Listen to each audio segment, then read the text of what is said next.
There's a certain type of man. The quieter he gets, the more she thinks about him, the more distant he becomes, the more obsessed she gets.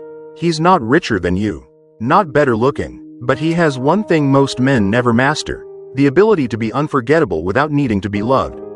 In this video, I won't teach you pickup lines or cheap tricks.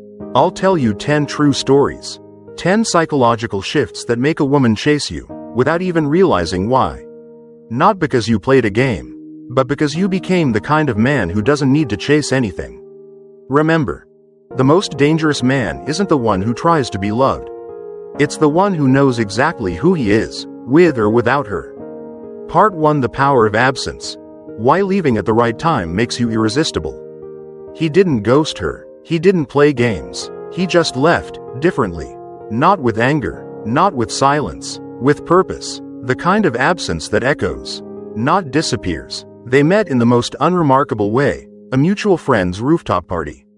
Late summer. She noticed him first, mostly because he wasn't trying to be noticed. While every other guy was talking over each other, trying to impress, trying to be seen, he stood near the edge, drink in hand, eyes scanning the skyline like he wasn't looking for anything, because he wasn't. She approached him. That alone tells you something. He didn't chase the moment, he let the moment find him. They talked, slowly, deliberately. His words had weight, not because he was charming, but because he didn't rush to fill silence. And she, being used to validation on demand, felt something she rarely felt: uncertainty and curiosity. Over the next few weeks, they grew closer. Not in a whirlwind, in a rhythm, a cadence. He wasn't always available. He didn't reply instantly, but when he did, it felt like gravity. They met for coffee. He walked her home. No attempts to impress, no oversharing, just presence, deep, calm presence. The kind that doesn't demand attention, but commands it. Then, just as the energy reached its peak, he pulled away. Not rudely, not out of fear, but with clarity. She sent a message. No reply. Then another. Still nothing. She wondered if she said something wrong. Checked their last conversation. It was fine. More than fine. Real. Which made the silence even louder. What she didn't know was that he wasn't pulling away from her. He was returning to himself. This is where most men fail. They abandon their edge the moment they feel connection. They become available, predictable, easy to reach, easy to forget. But he understood a law most never learn. Obsession isn't born in presence. It's born in absence. And not just any absence. Strategic absence. Purposeful distance. He didn't disappear to make her miss him. He disappeared because he never stopped building himself, and connection was never an excuse to stop climbing. She thought about him every night. Not because he gave her something, but because he took nothing. He didn't extract validation, affection, or comfort. He gave space, but more than that, he gave a mystery. Why am I thinking about someone who didn't even ask me to? That question is a hook in the brain, a dopamine loop with no resolution, and it only forms when your energy is felt without being explained. This isn't manipulation, it's mastery, Stoic mastery, to be able to walk away not to punish, but to preserve your standard. Ask yourself, how many times have you stayed when you should have paused? Explained when you should have disappeared? Given attention to prove you cared, only to be devalued because you became too available? The hard truth is, value declines with saturation. The more you give without tension, the more invisible you become. But when you are a man who can vanish into his mission, into his silence, into his own world, without apology, you create emotional gravity. She checks her phone not because you posted, but because you might. She replays the last conversation not because you said too much, but because you said just enough. And when you return, if you return, it's on your terms. Calm, collected, like nothing happened, because for you, nothing did. You didn't withdraw from her. You returned to your center. That difference is everything. One is manipulation, the other is power. In a world where everyone overshares, overexplains, and overchases, the man who can sit with his silence becomes unforgettable. And that silence, when timed right, becomes louder than words, louder than declarations, louder than any "I miss you" ever could. So the next time you feel that urge to send one more text, to explain one more thing, To make sure she knows how much you care, pause. And remember this. The fire doesn't miss the match that stays. It misses the one that struck, burned, and vanished. That's how obsession is born. Part 2: Silent Certainty. The man who never explains himself is impossible to replace. She asked him once, "Why don't you ever say what you feel?" He looked at her, not coldly, not warmly, just clearly, and said, "Because I don't feel the need to convince you of anything. No anger, no edge, just certainty." That moment stuck with her, not because of what he said, but because of what he didn't say. See, most men think words are power. That explaining themselves, justifying, reassuring, will create closeness. But here's the paradox. The more you explain, the more she doubts. The more you try to be understood, the more you reveal insecurity. This man, he moved differently. When he said something once, it was final. When he made a decision, it was quiet. There were no debates, no nervous laughter, no need for her to agree. And oddly, that calm made her chase harder. Not because he was distant, but because he was unshakable. She couldn't read him, and that unreadability became irresistible. Because in a world of men who perform confidence, he was the one man who embodied it. You could call him cold, but he wasn't. He was precise, stoic, present, but not performative. The kind of man who doesn't need to raise his voice, because his energy already fills the room. He never argued, never corrected her, never defended himself. He let misunderstandings float, let her have her storms.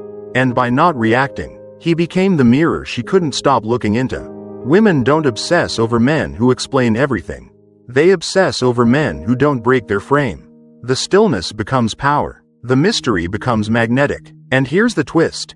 It's not silence that draws her in. It's self-sufficiency inside the silence. The kind of inner clarity that doesn't need external validation to feel real.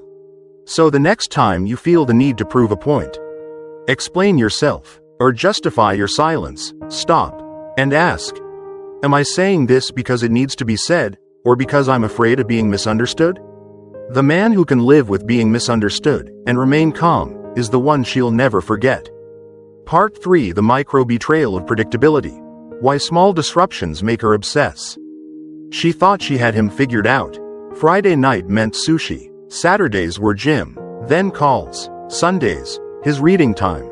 Structured, safe, reliable, until one Friday. He didn't text, no update, no emoji, nothing. She waited, checked, refreshed, nothing. The next morning, he posted a photo, alone, on a mountain trail, 200 miles away. No caption, just mist, distance, and silence. And just like that, her illusion cracked, not because he did something wrong, but because he did something unpredicted. See, predictability feels secure, until it becomes dull. When she knows exactly how you move, how you'll respond, what you'll say, you become emotionally flatlined. And flatline doesn't build desire. It builds routine. Obsession needs interruption, a spark, a break in the pattern. Not chaos, not manipulation, just enough unpredictability to remind her, you are your own rhythm. He didn't explain why he left. He didn't apologize for changing the routine. He simply moved, like a man with a pulse, not a schedule. That disruption, that micro-betrayal of her expectations, lit up her mind like a siren. Not because she was angry, but because part of her had already built a map of him, and suddenly, it no longer fit. That tiny fracture, it made him vivid again. Real, dynamic, desired. Most men become too available, too consistent, too easy to decode. But the man who can quietly shift, not erratically, but with intention, becomes impossible to outgrow. Not because he's chaotic, but because he evolves faster than anyone can box him in. This is the secret. You don't need to reinvent yourself to spark attraction. You just need to break expectation, just enough. A last-minute change, a surprising answer, a quiet trip without explanation. These aren't mind games. They're reminders that you belong to yourself first. And a man who belongs to himself will always live rent-free in her mind. So ask yourself, where have you become too predictable? Too accessible? Too easily read? Because the moment she feels she has you fully figured out, she stops being curious. And the moment curiosity dies, obsession fades. The answer isn't to be confusing. It's to be evolving, slightly, silently, like a shadow that moves just fast enough to never be caught. Part 4: Embodied Mission. Why the man who doesn't prioritize her becomes her obsession. She once told him, half joking, "I don't think I'll ever be your number one." He looked at her, not to reassure, not to deny, but simply nodded, and said, "You won't be. My mission was here before you. And it'll be here after." She didn't laugh. She didn't walk away. She stayed. Why? Because in that moment, she realized something no one had ever made her feel before. She wasn't competing with other women. She was competing with his purpose. And purpose always wins. Most men, the moment they feel chemistry, make the woman the center of their orbit. They abandon their direction, slow down their hustle, soften their edge, and she notices. She feels the shift. He used to wake up at 5.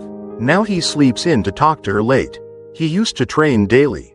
Now he skips for brunch. He used to build. Now he waits for her replies.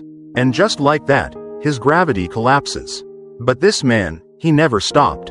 He didn't explain, didn't apologize. He just kept moving. His time was sacred, his goals, untouchable. She could visit his world. Yes, but only as a guest. Never the architect. And that paradox, it lit her up. Because here's the uncomfortable truth. When you place a woman at the center of your life, she loses respect. But when you place your mission at the center, and she has to earn her place inside that, she leans in. Not because she wants control, but because she wants proximity to power. And your power is your path. Most men pretend to have purpose. They say things like, "I'm working on something," or "I've got plans." But it's empty. It's a mask. She can feel it. This man didn't talk about purpose. He embodied it. She could see it in his calendar, in his focus, in how little her mood could shake his discipline. And that was the obsession trigger. Because obsession doesn't come from being adored. It comes from being drawn toward something she can't own. So ask yourself, do you move like a man with a mission? Or do you orbit whatever gives you attention? Because if your goals bend every time she calls, she'll stop calling. Not to hurt you, but because her biology doesn't crave a servant. It craves a force, and a force never chases. It pulls. Part 5: The Incurable Mystery. Why she can't let go of what she can't fully know. She had been with charming men before. Funny ones, affectionate ones, even powerful ones, but none of them haunted her like he did. Because she never really figured him out. He gave her presence, but not full access, attention, but not his entire past, moments of depth, but never a full excavation. And it drove her wild. Not frustrated, not angry, just endlessly curious. Who was he, really? What was he hiding? What was he thinking when he went quiet mid-conversation, not coldly, but like his mind stepped into another world she couldn't enter? See, most men confuse emotional intimacy with emotional exposure. They believe sharing everything builds connection. But here's the twist. Too much clarity kills mystery. And mystery is what fuels obsession. He never lied, never manipulated. He just didn't open every door. He left some chapters unspoken. And when she asked, "Why didn't you tell me that?" he answered, "Because not everything needs to be shared to be real." That's what made him unforgettable. He was the opposite of performative vulnerability. He didn't bleed to gain sympathy. He didn't trauma dump to bond. He carried his past like a quiet weight, not a badge. And when he let her close, it wasn't because he needed comfort. It was because he chose to let her witness. For a moment, something unsaid, but just a glimpse, never the whole painting. That incomplete picture became a loop in her mind. Because here's what most men don't get. Mystery isn't about being confusing. It's about being unpossessable. A man who doesn't hand over all his stories, all his thoughts, all his wounds, forces her to earn depth. And what's earned is valued. The men she forgot were the ones who gave her everything by the second week. But this one, he gave her just enough. And withheld with calm, not with spite. He never said, "You wouldn't understand." He just lived as if understanding him wasn't necessary for respecting him. That's the difference. So ask yourself, have you made yourself too readable? Too explainable? Too easy to decode? Because the man who's fully decoded is easily replaced. But the man who walks like a question will be searched for, even after he's gone. And that search? That's where obsession lives. Part 6. Cruel kindness. Why saying no is the most addictive form of trust. She cried, not because he yelled. He never did. She cried because he said no, calmly. Without guilt, without softening. She had asked him to stay. One weekend, skip his work trip, just this once. He looked at her, held her hand, and said, I care about you, but I won't abandon myself to comfort you. She didn't know how to respond. No one had ever said that to her. Not like that. And that night, something strange happened. Her respect for him didn't shrink, it multiplied. She was upset, yes, but underneath the emotion was something deeper, trust. Because finally, she met a man who wouldn't fold under pressure. Most men think being kind means always saying yes, always being available, always making her feel good, even at the cost of their own boundaries. But that kind of kindness? It rots. It starts sweet, then turns sour. Because she feels the self-betrayal, even if she doesn't say it. She senses when a man is bending to avoid conflict. She watches when he swallows his truth just to keep the peace. And slowly, her respect decays. But this man? He practiced what Stoics call compassion with a spine. Not cruelty, not coldness, but principled presence. He didn't say no to hurt her. He said no to stay loyal to his purpose, to his time, to his internal compass. And that kind of no is magnetic. Why? Because boundaries are proof of value. A man without limits becomes background noise. But a man who says, this is where I stop, becomes architecture. He becomes a shape in her mind. A pillar, something she can't blur, because it never bends. Here's the paradox. Women don't crave unlimited yeses. They crave the kind of man whose yes means something, because he's willing to say no. And when she tests him, because she will, it's not to break him. It's to feel where he ends. Because once she knows his edges are real, she can finally relax into them. So ask yourself, are your yeses genuine? Or are they avoidance dressed as kindness? Because if your kindness is rooted in fear, it's not kindness, it's weakness in disguise. And weakness, no matter how sweet, is never addictive, but strength wrapped in restraint? That's unforgettable. Part 7. The mirror of her darkness. Why not fixing her makes you impossible to forget. She broke down in front of him once. Said she was too much. Too emotional. Too complicated. She waited for him to say what every other man had said before. No. You're not. You're perfect. Don't say that. But he didn't. He just looked at her. Calm. Still. And said, maybe you are. And maybe that's okay. She froze. Because for the first time, someone didn't rush to save her from herself. He didn't rescue her feelings. He didn't deny her darkness.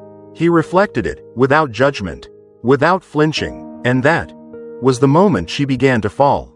Not because he made her feel better, but because he made her feel seen. See, most men, when a woman breaks down, rush to fix. They offer solutions, reassurance, or worse, they try to out-emotion her pain. But the man who simply holds space, unshaken, unoffended, fully present, becomes unforgettable. Why? Because he becomes the mirror. And the mirror is the most intimate thing a person can face. Not because it speaks, but because it shows the truth, unfiltered. He didn't try to make her happy. He didn't make her the center of his emotional world. He let her unravel, and stayed grounded, because he knew, if your peace depends on her peace, you are not a man. You are a reaction. And reactions don't create obsession. Stillness does. She came back to him not because he saved her, but because he didn't. And in not saving her, she had to meet herself, over and over, through him. And that kind of emotional echo? It lingers. It haunts. She could scream. He'd breathe. She could threaten to leave. He'd nod. She could spiral. He'd stay seated. Because his love didn't mean emotional submission. It meant holding the line, even when the storm came from her. This is where Stoic power lives, in the refusal to make someone else's chaos your own. Not cold, just clean, boundaried, awake. Most men trade peace for connection. But the man she can't forget is the one whose connection requires peace. So ask yourself, do you need her to feel okay before you can feel steady? If so, you're not in control. She is. And that control will never create desire, only dependence. And no woman wants to crave the thing she also has to lead. But the man who reflects her, without absorbing her, becomes her anchor. Not by force, but by being the only still point in her entire emotional storm. Part 8. Rejection without malice. Why walking away without bitterness makes you haunting. He didn't raise his voice. Didn't ask for closure. Didn't say, "After all I've done for you?" No ultimatums. No accusations. Just one final message. "I wish you peace." Truly. Then he disappeared. Quietly. Completely. And when she realized it was real, that he wasn't coming back, wasn't stalking her stories, wasn't waiting in her inbox, something inside her cracked.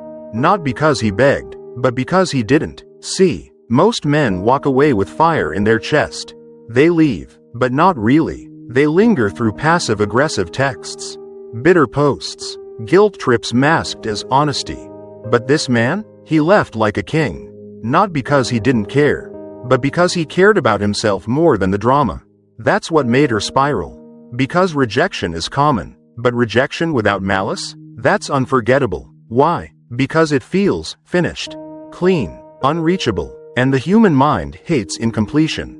She expected rage. She got silence. She expected blame. She got grace. She expected him to chase closure.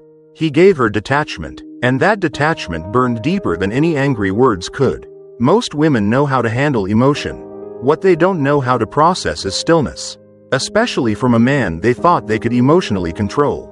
He left no emotional debt, no emotional mess, just a man-shaped absence, and a mystery that wouldn't leave her mind.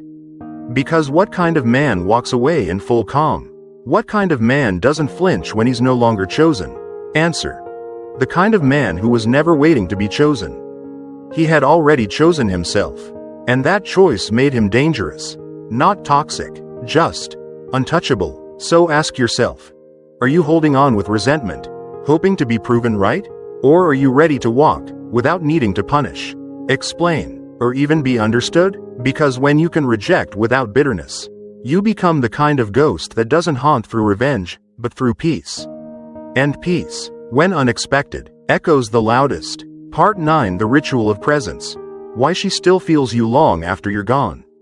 It was just coffee, no gifts, no big plans, no staged romance, just him, her, and a silence that felt full instead of awkward. He didn't check his phone, didn't look around the room, didn't use filler words to make the time pass. He was there, completely. And that was the moment she felt unsafe in the best possible way. Because for once, someone wasn't trying to entertain her, impress her, or seduce her. He was just with her. And in that presence, she started revealing parts of herself she didn't plan to share. Not because he asked, but because his attention made space for truth. Most men show up physically, but not energetically. Their eyes flick, their attention splits, their body is present, but their mind is performing, waiting to say something clever or get a reaction. But this man treated presence like a ritual, like something sacred. He let her finish her sentences. Let silence stretch without panic. He listened, not to reply, but to receive. And because he made that moment feel like ceremony, it branded her memory. So days later, when he didn't text, she still felt him. Still saw his eyes holding hers. Still heard the weight in his silences. And the paradox revealed itself. He wasn't around. But she felt him more than men who messaged her constantly. Why? Because presence, when pure, leaves an imprint stronger than words. You don't need to be everywhere, you just need to be fully where you are. And once a woman experiences that kind of attention, she can't forget it. No amount of constant communication from another man can replace the feeling of being truly seen. It's rare, it's disarming, it's addictive. So ask yourself, when you're with her, are you actually with her? Or are you there for yourself, to be liked, validated, admired? Because presence born from ego feels heavy, but presence born from inner stillness, that leaves fingerprints on her soul. And those fingerprints stay, long after your physical touch is gone. Part 10. Leave her with questions, not closure. Why ending without explaining makes you impossible to forget. He didn't block her, didn't unfollow, didn't send one last dramatic message. He just let it fade, slowly, quietly, cleanly. And what haunted her wasn't what he said, it was what he didn't. There was no, "we need to talk," no detailed explanation, No closure conversation with tears and apologies. Just a slow withdrawal, like fog lifting from the ocean. And suddenly, he was gone. But not really, because in her mind, he never fully left. He left a question. Several. Actually, why did he stop calling? Did I do something? Was any of it real? And that loop, that unfinished mental equation, became the obsession. See, most men try to end things the right way. They over-explain. They try to offer peace, clarity, resolution. But the truth is, closure rarely brings peace. It just gives the mind something to shut the door on. And once the door is shut, so is desire. But when you leave with respect, mystery, and no hard edges, you don't create trauma. You create questions. And the brain cannot resist a question that was never answered. Especially when it involves emotion. Especially when it involves silence. She checked his page weeks later. Still no signs. No cryptic quotes. No indirect messages. Just a man who was living. Evolving. Absent, but not bitter. Distant, but not erased. And because he didn't end things, because he left no emotional wreckage, her heart had nothing to push against. So it leaned in, quietly, obsessively, looking for a pattern, hoping for a signal. Closure is what the ego wants. But uncertainty? That's what desire feeds on. Because when something ends too clearly, the story dies. But when it ends just vaguely enough, it loops. Forever. So ask yourself, are you trying to be remembered for your final speech, or for the silence you left behind? Because the men she forgets are the ones who tried to tie every ribbon, explain every feeling, and wrap it up in words. But the one she can't forget is the one who left the door slightly open. Just enough to wonder if he might walk back through it. Just enough to wonder if she ever really knew him at all. Some men leave noise behind. He left a shadow, a rhythm, a sense of something that couldn't be named, only felt. And long after the conversations faded, long after the scent of his jacket disappeared from her closet, long after new men came and went, she would still hear echoes of him in the most silent moments. At 2 a.m., in a city that never sleeps. At a cafe, when she laughs at something. Then remembers how he used to just smile and say nothing, because his presence said enough. He never begged, never chased, never tried to be the one. He just was. Steady, whole, rooted. The kind of man you can't possess, only feel lucky to be close to. Even for a little while. Because he didn't try to be unforgettable. He just lived in a way that made forgetting him impossible. And that's the final truth. The most magnetic men are not loud. Not perfect. Not even always available. They are simply undeniably themselves. And in a world begging for attention, that kind of man becomes a myth. A memory. A legend whispered between women who wonder if he was even real. But he was. He just wasn't yours to keep. If this spoke to something deeper in you, if it made you feel more than think, then this channel is for you. Subscribe if you're building that kind of presence. Like this if you're done chasing and ready to be remembered. And share this with a man who's still too loud to be heard. You don't need more words. You need more silence with weight. I'll see you in the next story.